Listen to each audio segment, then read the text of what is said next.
Hi, we're looking at a Nissan Leaf here today, and as many of you Leaf owners know, the only thing you really need to do for regular maintenance is flush out your brake fluid, probably every 3 years or so. And so we're going to go through that whole process today. Now I've already done a little bit of this, but I'm going to show you what I did. So you're going to come in, you're going to clean this off, make sure this is all clean, there's no dirt. You're going to open this up. You're going to, first you're going to remove all the brake fluid that you can from here. Got a little turkey baster. Just put it in there, suck it up, and then put it into, this is clean so I'm not going to bother sucking it up. You want to put it into a bottle, and then you're going to keep on repeating that until you've got as much of the brake fluid as you can removed. You don't want to run it dry, but you want to get much of it as you can out of there. Okay, and then you're going to fill it up with brand new Nissan brake fluid. I would definitely recommend using the OEM stuff because number one, you don't want to mix, and number two, you don't do it very often. It costs like, I don't know, $10 a bottle, $5 a bottle. So really, what are you trying to save? You're gonna make sure it's filled up to the maximum here because we're gonna be draining some out. So we want to make sure we have as much as possible in here. Okay, and then you're gonna make sure you close this back up because you don't want the brake fluid to be squirting out. Okay, now we're gonna go work on one wheel at a time with our brake bleeder bottle here. Okay, so the first thing we're gonna do is we're gonna start in the front left tire. I've seen videos that debate whether you should start at the front left or the right rear. I don't think it really matters. Before I can get this really off the ground, I'm going to loosen these lug nuts. I think this is a 22 millimeter. I'm gonna loosen these before I get it off the ground so that I have the most traction. And you definitely would like one of these really nice wrenches. That helps a lot. And you would also really like a mat like this. Okay, so we just want to make sure these are loose.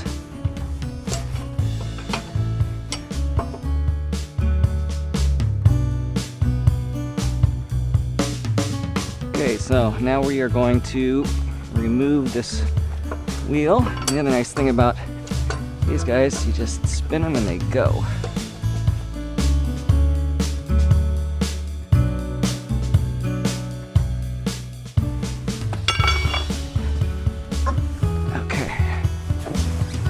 This off to the side. Okay. Probably would be easier if I turned the wheel, but it's not really necessary. I'm sure you can see this little plastic plug here. Gotta get the plastic plug off. Okay, now I've got this bleeder bottle here, and I've got a 10 millimeter wrench. This is a 1/4 inch tube. Fits on there very snugly.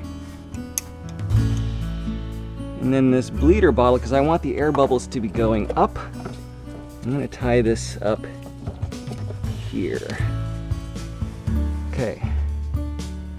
So I'm going to loosen this up.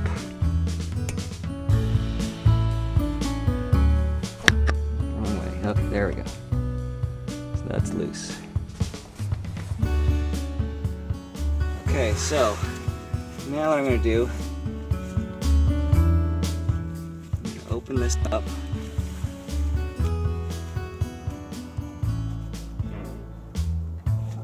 Okay, now I'm going to go pump the brakes. Right now, you can't see it, but the brake fluid has already come up halfway in the tube here. I'm going to go inside the car, start pumping.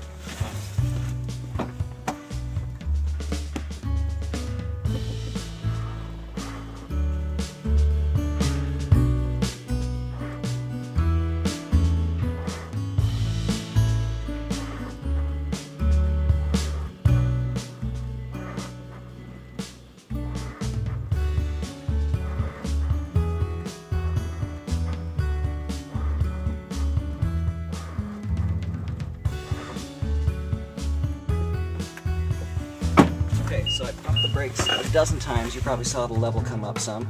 Let's go take a look at what it looks like in the reservoir level. So this started out being just a tiny bit above maximum, and you can see it's now just under this mark here. So we still got plenty more we can pump before we run out of fluid. You want to make sure you don't run out of fluid. That would be very bad. So let's pump another dozen pumps.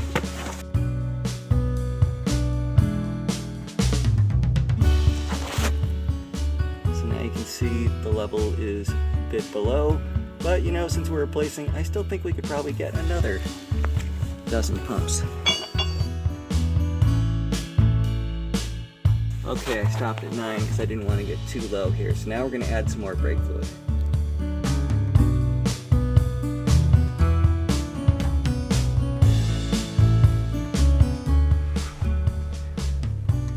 So I've closed the brake bleeder here. I've previously filled up the reservoir.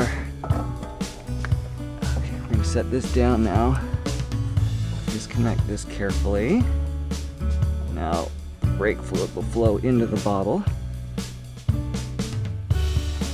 Brake bleeder closed up. Take this little rubber plug. Put the rubber plug back on. Making sure not to get any brake fluid on our calipers or anything. And while you have this off, this is an excellent time to rotate your tires and also check in here to see how much brakes you have left. But assuming you're not needing to do that, now you get to put the tire back on. Okay.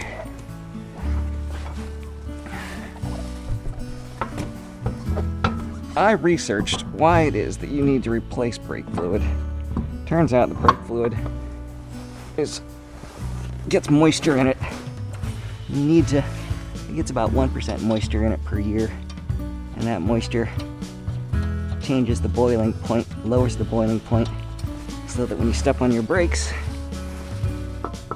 you might have the brake fluid boil, and that would not be good.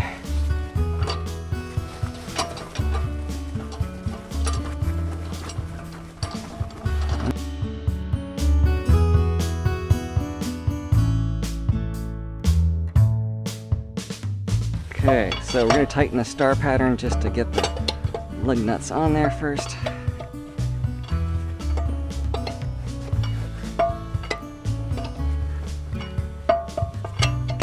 Get it another round.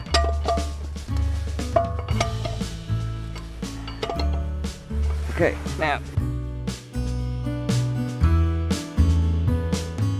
Okay. Now. Gotta start really tightening.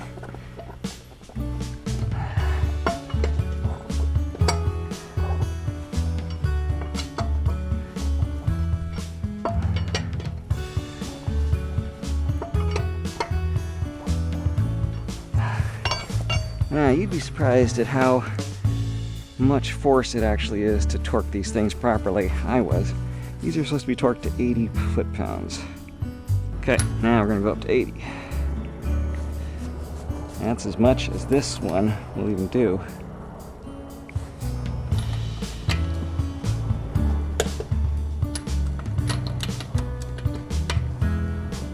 Oh, looks like I've got 80. Did a pretty good job of tightening these. Okay, that wheel's done. Now we're gonna move on to the next wheel. Okay, so here we are at the right rear tire. Let's go ahead and go through this process again.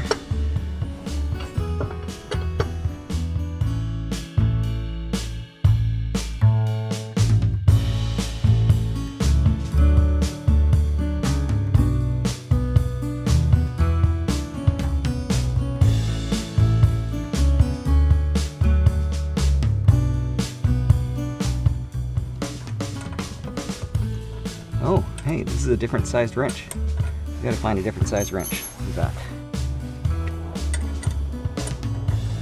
Okay, good. So this is an 8mm wrench, and that is the right size for this one back here.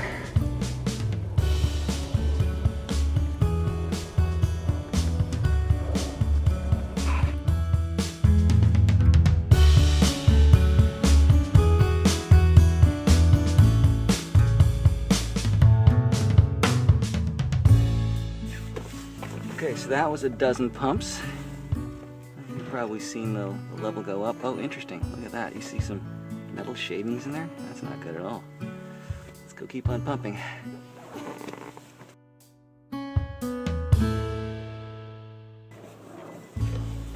Okay, so that was another dozen pumps, and things are looking clean. I'm gonna do probably another 9 more. I still got fluid in the reservoir. So that was 9 more pumps, and I think we are set. Close this up. I'm gonna pull off the hose first, trying to keep spilling. So after looking around for about 2 or 3 minutes, I finally found the rubber plug. I would recommend that in the future you put it on something white and obvious, like the newspaper that I was using before.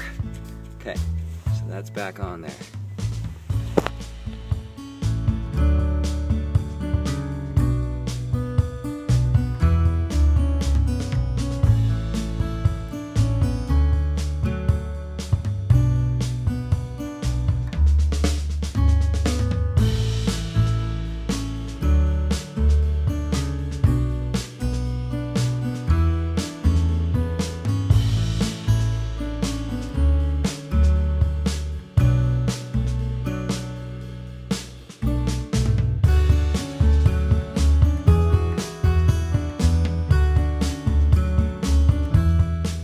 Should have mentioned when I started that before I began, I did put these blocks underneath the wheels here to make sure the car isn't going to move back or forth that way.